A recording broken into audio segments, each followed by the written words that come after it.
Digital युगात राधानगरी अभयारण्याचा प्रवेश, संकेतस्थळाचे आबिटकर यांच्या हस्ते लोकार्पण. राधानगरी वन्यजीव अभयारण्याच्या अधिकृत संकेतस्थळाचे उद्घाटन सार्वजनिक आरोग्य आणि कुटुंब कल्याण मंत्री तसेच कोल्हापूर जिल्ह्याचे पालकमंत्री प्रकाशराव आबिटकर यांच्या हस्ते नुकतेच संपन्न झाले.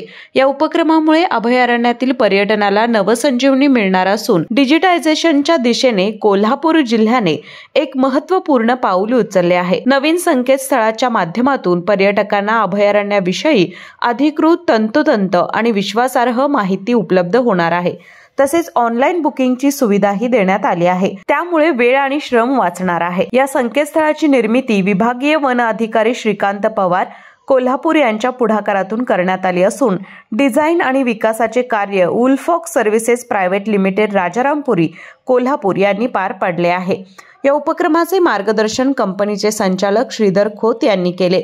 उद्घाटन सोहळ्यावेळी प्रांताधिकारी प्रसाद चौगले, तहसीलदार अनिता देशमुख भूतल, सहाय्यक वन संरक्षक प्रियंका भवर, वनपरिक्षेत्र अधिकारी राजेंद्र घुंडकीकर, पल्लवी चव्हाण यांच्यासह वन आणि महसूल विभागातील अधिकारी आणि कर्मचारी मोठ्या संख्येने उपस्थित होते. केके न्यूज साठी राधानगरीहून मिलिंद कांबळे.